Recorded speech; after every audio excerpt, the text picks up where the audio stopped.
நீதிமொழிகள் 2ஆம் அதிகாரம் 1ஆம் வசனம் முதல் 10ஆம் வசனம் வரை.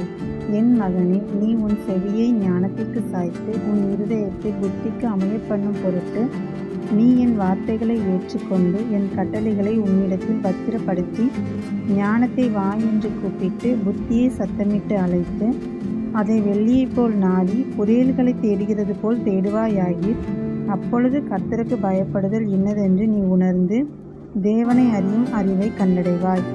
கர்த்தர் ஞானத்தை தருகிறார், அவர் வாயினின்று அறிவும் புத்தியும் வரும். அவர் நீதிமான்களுக்கென்று மெய்ஞானத்தை வைத்திருக்கிறார். உத்தமமாய் நடக்கிறவர்களுக்கு அவர் கேடகமாய் இருக்கிறார்.